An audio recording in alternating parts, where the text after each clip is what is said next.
I had a really fun childhood. I was a dancer, and I was always like making home videos and like recording myself and pretending to have radio shows. And my parents always really empowered me to be and do whatever I wanted to do. So whenever I would, tell them about my next wild, crazy idea, they were like, yeah, you could do that. Yeah, we support you. And just was constantly craving a place to have, a creative outlet, a place for me to really express my feelings, to express who I was. So I did that through dance, I did it through poetry, I did it through drawing and painting, and knew really at a young age that there was something unique that I needed to bring into the world, but I really struggled with figuring out what that was. I was kind of a loner as a kid. I mean, I definitely had friends, and I was one of those kids that I never wanted anyone to feel left out. So like I was the girl who invited everyone to the birthday party. Like I was the girl where if somebody was like in a room and they were maybe by themselves or in the back of the room, like I was the one who would go up and sit by them. And so I had a lot of friends, but I didn't have a lot of close friends.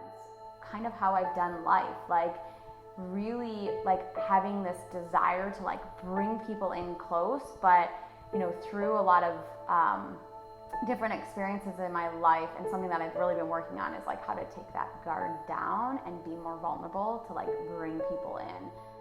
And then I started traveling the country with my older brother, and we started going to music festivals, and it was there that I really understood that one of the things I was craving was community. Kind of went down this I guess hippie phase, I guess you could call it, where I just would throw my tent in the back seat of my car, grab some clothes and a backpack, and just find that next music festival where I could really just go and be free and be myself. So I was living in Madison, Wisconsin at the time. I was getting my undergraduate degree, studying art therapy and psychology. At the time, I was also struggling myself with anxiety, with some depression, with a lot of chronic pain and headaches. And I would go into different doctor's offices just like seeking some sort of diagnosis. Like that's what I was just like, tell me what's wrong with me. Like, why do I feel this way? And I remember coming home and, walking up the stairs to my apartment, and I was just thinking to myself like, I'm like 21 years old. If this is how I feel right now, like what am I gonna feel like when I'm 30 and when I'm 40 and when I'm 50? And it was such a depressing feeling. And I walked into my bedroom, and I had like this nightstand next to my bed, and I opened it up and I looked at a drawer full of a lot of medications, and I thought to myself like, I can't do this. I can't live like this. A few days later, I was taking a walk. Just like I was seeking answers, like I was really in this like low point of surrendering. And I walked past a bookstore.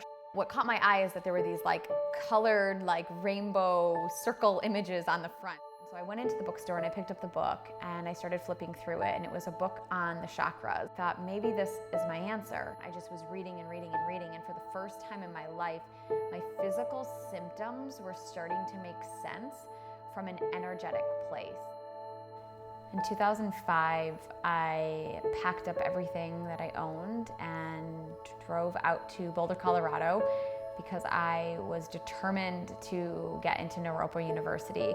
Completely drawn to this master's degree program in transpersonal counseling and psychology. And it was the first time in my life that I actually really, really, really dove super deep into my own healing.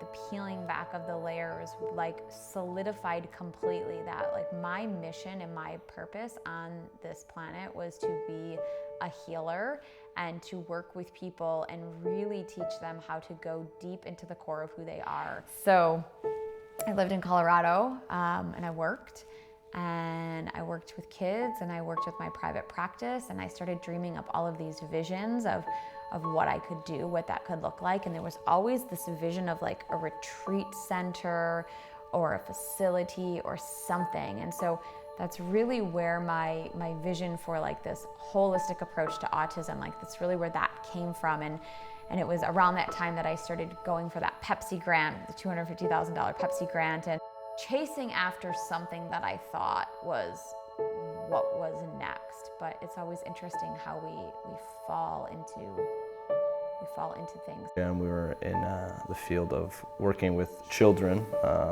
with autism spectrum disorder.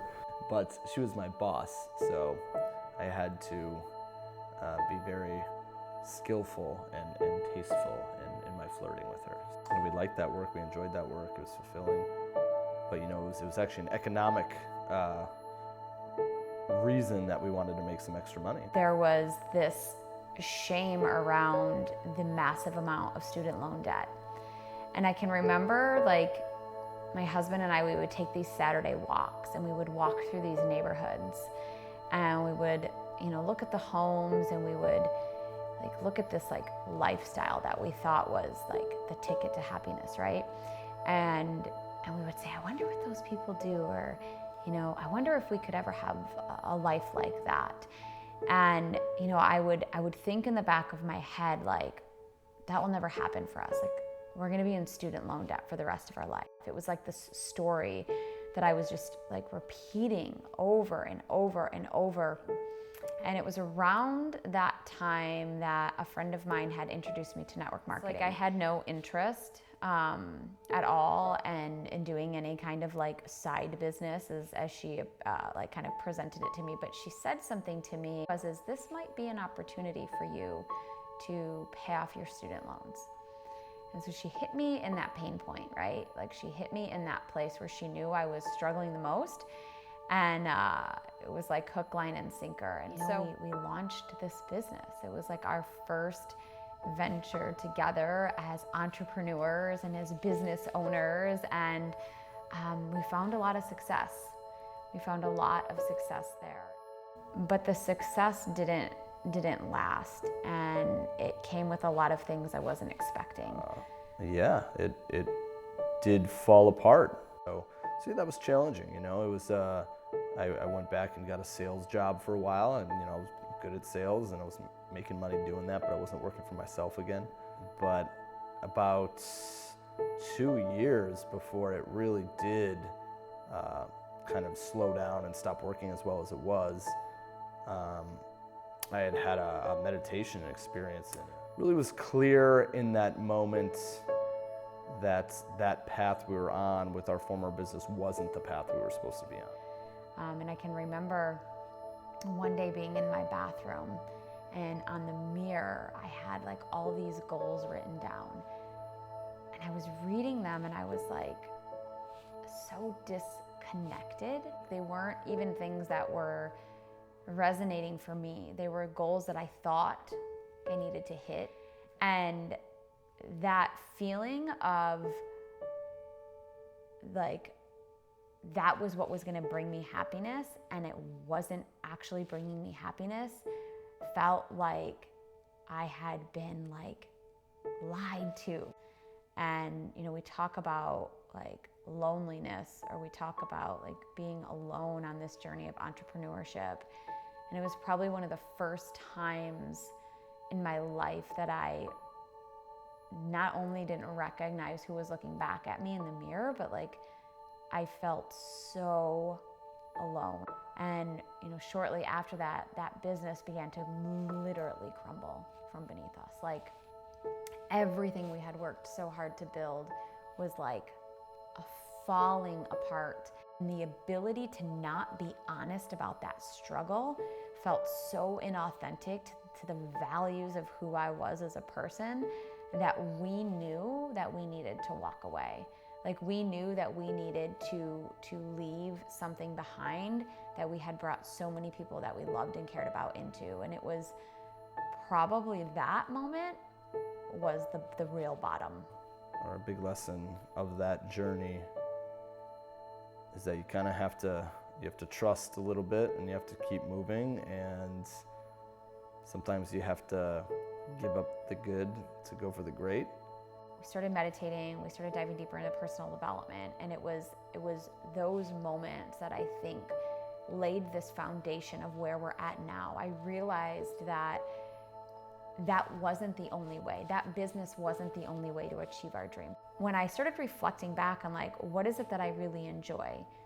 what is it that I really enjoyed about building a team? What is it that I really enjoyed about connecting with people? It was that I enjoyed learning about people's stories. I enjoyed learning about what drove people, what they were passionate about. I enjoyed helping people bust through their blocks. And it was that got me through. And that was the beginning of Andee Love, Inc. If you put your energy into the right things, and you do it ethically and authentically, and you work hard and you just keep at it and you ride the roller coaster, good things can happen. And they did. It didn't happen overnight for me at all. I had lots of rock bottoms in the first 18 months of building my business. We went all in. We invested a lot of our time, of our energy, of the resources that we had and didn't have to build up this business. And we were in New York City and we were at an event and we had $4.80 in our bank account. My business was about 18 months old. And I just thought, I made a commitment to do it differently this time. And never again will we ever be in this place. And it was like that moment, that experience was compounded. It was like everything that I had gone through up until that point. The being a loner as a kid, trying to find my voice, getting pulled out for speech classes, walking up those back steps of my porch, saying there has to be a better way. It was like everything just flashed before my eyes, and I was standing there and I was like, never again will I be in this place that I'm in right now. And it was just like a quantum shift, and our business completely exploded the following month. And I think that really came from me getting into the groundedness of who I was. And so my mission now is to just change the way we define success. In the work that we're doing now, we have these opportunities to really touch a lot of people and influence a lot of people to use the platforms they have, use the resources they have, use the privileges they have to really give back and help guide others to do the same. I want to continue to change the way that the coaching industry is coaching. I want to help people really tap into who they are. I want to help people really, really, really look at what it means to be in alignment. And so for me, it's about helping people get clear on what that is for them. Helping people really get clear and then actually walking the walk.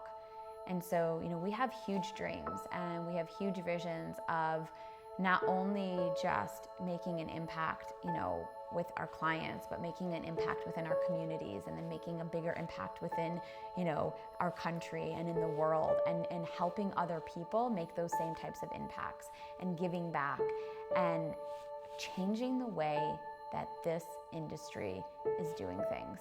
We've got a lot of things on the horizon that are coming forward, and I just can't wait.